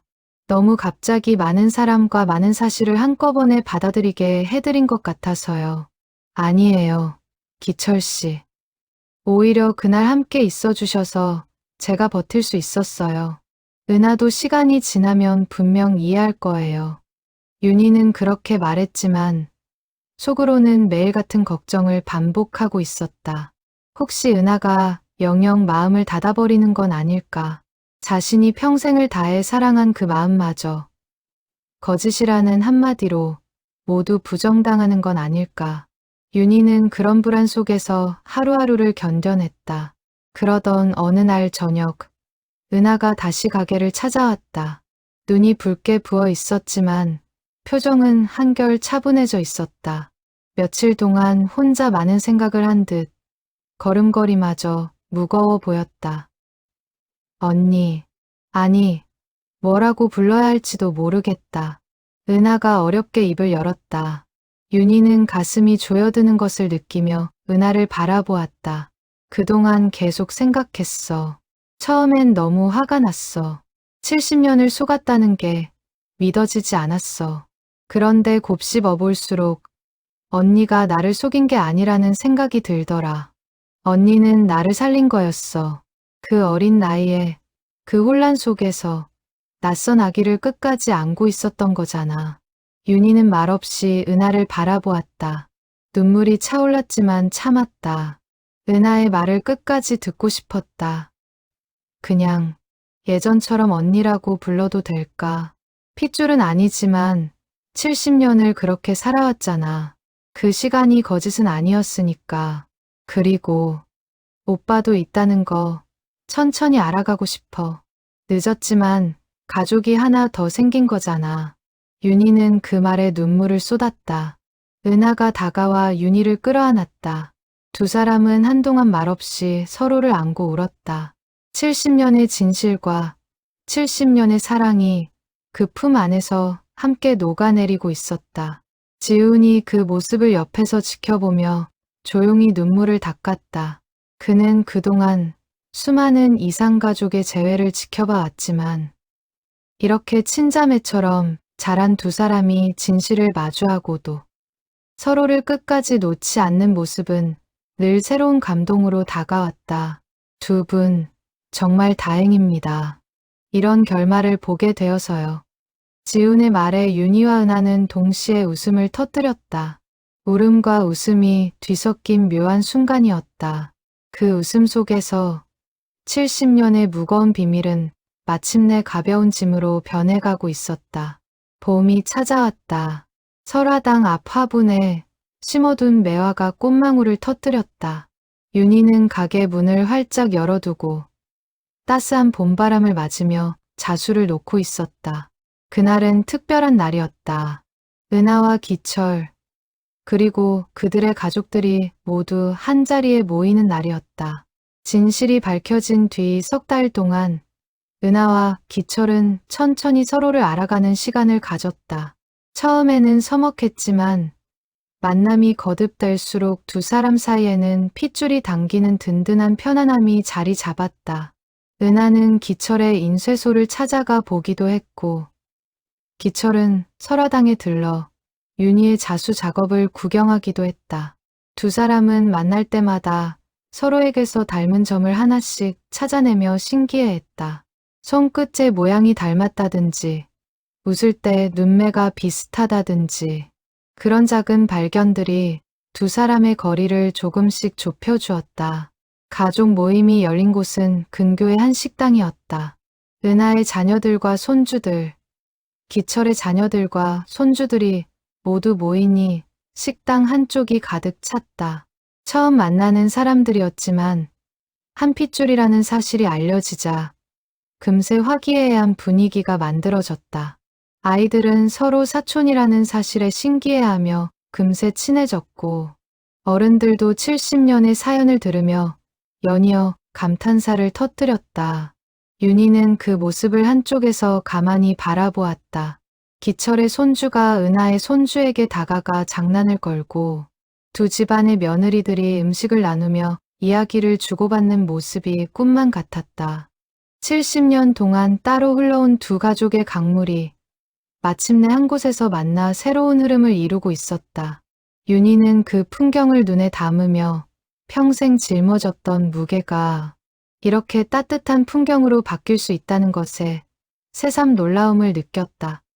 기철이 윤희의 곁으로 다가와 앉았다. 어르신, 정말 감사합니다. 어르신이 아니었다면 저는 평생 이 진실을 모르고 살았을 겁니다. 그리고 이렇게 좋은 누이도 만나지 못했을 거고요. 윤희는 고개를 저었다. 봄볕이 두 사람의 얼굴 위로 부드럽게 내려앉고 있었다. 감사할 사람은 저예요. 평생 혼자 짊어졌던 짐을 이렇게 다 같이 나눌 수 있게 되었으니까요. 그리고 한복순 어르신께도 늦었지만 감사하다는 말을 전하고 싶어요. 그분이 평생 죄책감을 안고 사셨던 만큼 기철 씨를 정말 사랑으로 키워주셨다는 걸 알았으니까요. 기철의 눈가가 다시 붉어졌다. 네, 어머니도 하늘에서 보고 계시다면 기뻐하실 것 같습니다. 두 사람은 한동안 말없이 서로의 곁에 앉아 있었다. 굳이 더 말을 하지 않아도 그 침묵 속에서 70년의 세월이 조용히 위로받고 있었다. 식사가 끝난 뒤 은하가 윤희에게 작은 보따리 하나를 건넸다. 언니, 이거 열어봐. 윤희가 보따리를 풀자 새로 짜인 무명천 한 자락이 나왔다. 은하가 직접 자수를 배워놓은 것이었다. 서툰 솜씨였지만 한쪽 귀퉁이에 작은 매화 한 송이가 정성스럽게 놓여 있었다. 윤희는 그 어설픈 바느질 자국 하나하나에서 은하가 그동안 얼마나 많은 밤을 들여 이 천을 완성했는지 짐작할 수 있었다. 언니가 평생 자수로 사람들 마음을 어루만져 줬잖아. 나도 한번 해보고 싶었어. 잘은 못했지만 이건 언니랑 나, 그리고 오빠, 우리 모두를 위한 매화야. 추운 겨울을 견디고 봄에 가장 먼저 피는 꽃이잖아. 우리도 그렇게 70년의 겨울을 견디고 이제야 봄을 맞은 거니까. 윤희는 그 천을 받아들고 한참을 들여다보았다. 70년 전 강가에서 받았던 무명천과 오늘 은하에게서 받은 무명천. 그 두 천이 윤희의 인생을 처음과 끝에서 감싸고 있었다. 윤희는 그것이 어떤 운명의 매듭처럼 느껴졌다. 하나는 슬픔과 두려움 속에서 받은 천이었고 또 하나는 사랑과 화해 속에서 받은 천이었다. 같은 재질의 무명천이 이토록 다른 의미를 품을 수 있다는 사실이 윤희에게는 새삼 신비롭게 느껴졌다. 며칠 뒤 미주가 가게에 들러 보리차를 건네며 물었다. 할머니, 요즘 표정이 정말 좋아 보이세요. 무슨 좋은 일 있으셨어요? 윤희는 잠시 웃다가 처음으로 미주에게 모든 이야기를 들려주었다. 70년 전 강가에서의 일, 은하의 진짜 가족을 찾은 일, 그리고 화해에 이르기까지의 모든 여정을. 미주는 눈을 동그랗게 뜨고 그 이야기를 들었다. 다 듣고 나서는 눈물을 글썽이며 말했다. 할머니, 정말 대단하세요. 그 어린 나이에 그런 책임을 짊어지고 평생 한 사람을 그렇게 사랑으로 키워내신 거잖아요. 저였으면 그렇게 못했을 것 같아요. 윤희는 고개를 저었다. 누구라도 그 상황에 놓이면 비슷한 선택을 했을 거야. 사람이 사람을 살리는 데에는 그리 대단한 용기가 필요하지 않더라고. 그저 눈앞의 작은 생명을 모른 척하지 않는 마음. 그거 하나면 충분했어. 은하의 막내딸이 다가와 윤희의 손을 잡았다. 할머니, 그러니까 우리도 이제 큰할머니 가족이 생긴 거죠. 신기해요. 70년 전 일이 지금 우리한테까지 이어지는 거잖아요. 윤희는 그 어린 손을 가만히 쓰다듬으며 웃었다. 그렇지. 70년 전 그 강가에서 시작된 인연이 이렇게 너희들까지 이어진 거란다. 살다 보면 별일이 다 있지만 그 모든 일에는 다 이유가 있는 법이야. 그날 밤 윤희는 집으로 돌아와 문갑 서랍을 열었다. 70년 동안 보관해온 그 낡은 천 조각을 다시 한번 꺼내 보았다. 이제는 더 이상 비밀의 무게로 짓눌리는 물건이 아니었다. 그것은 한 가족의 시작과 또 다른 가족과의 재회를 동시에 품은 증거였다. 윤희는 그 천 옆에 은하가 준 새 천을 나란히 놓아두었다. 낡은 것과 새 것이 함께 있는 모습이 마치 지나간 시간과 다가올 시간이 손을 맞잡은 것처럼 보였다. 윤희는 그 둘을 한참 동안 바라보다 조용히 서랍을 닫았다. 윤희의 심장은 여전히 약했다. 의사는 여전히 무리하지 말라고 일렀다. 그러나 윤희는 더 이상 두렵지 않았다. 언제 떠나게 되더라도 이제는 마음 편히 눈을 감을 수 있을 것 같았다. 짊어졌던 비밀을 모두 내려놓았고 잃어버렸던 가족을 다시 찾았으며 무엇보다 평생 사랑한 은하의 마음을 잃지 않았다. 윤희는 가끔 생각했다. 70년 전 그 강가에서 만약 그 다급했던 여인이 아기를 안기지 않았다면 자신의 인생은 어떻게 달라졌을까. 그러나 그런 가정은 더 이상 무의미했다. 주어진 삶을 온 마음으로 살아낸 것, 그것만으로도 충분했다. 설화당은 여전히 그 자리에 있다. 시장 골목 끝, 작은 한 칸짜리 점포. 윤희는 오늘도 돋보기를 고쳐 쓰고 바늘에 실을 꿰다. 손끝은 떨리지만 마음은 어느 때보다 평온하다. 가게를 찾는 손님들은 여전히 윤희의 손끝에서 피어나는 꽃과 새와 나무를 보며 감탄한다. 그러나 이제 윤희가 놓는 자수에는 예전과는 다른 온기가 담겨 있다. 70년의 비밀을 견뎌낸 사람만이 가질 수 있는 깊고 잔잔한 평화의 온기다. 시장을 오가는 사람들은 그저 평범한 자수 가게라고만 여기겠지만 그 작은 점포 안에는 한 사람이 평생을 다해 지켜낸 사랑의 역사가 고요히 깃들어 있다. 사람들은 종종 윤희에게 묻는다. 그 오랜 세월 어떻게 그런 무거운 비밀을 견뎌낼 수 있었느냐고. 윤희는 그럴 때마다 조용히 웃으며 답한다. 그 웃음에는 70년의 풍파를 다 지나온 사람만이 가질 수 있는 깊은 평온함이 담겨 있었다. 사랑이 거짓을 이기지는 못해도 진실을 기다릴 힘은 줄 수 있더라고요. 그리고 결국 진실은 언제고 제 길을 찾아오는 법이에요. 늦더라도요. 그 말처럼 70년 전 강가에서 잘못 안긴 한 생명은 결국 자신이 와야 할 자리로 돌아왔다. 두 가족의 강물은 이제 하나의 흐름이 되어 앞으로 다가올 봄들을 함께 맞이할 것이다. 설화당 앞 외화는 올해도 내년에도 추운 겨울을 이겨내고 다시 꽃을 피울 것이다. 그것이 바로 윤희가 평생을 통해 보여준 가장 큰 사랑의 증명이었다. 봄바람이 가게 안으로 불어들었다. 윤희는 다시 바늘을 들었다. 오늘도 누군가의 인생에 작은 꽃 한 송이를 새겨 넣을 시간이었다. 70년의 겨울을 지나 마침내 봄에 다다른 한 여인의 손끝에서 눈꽃은 오늘도 조용히 피어나고 있었다.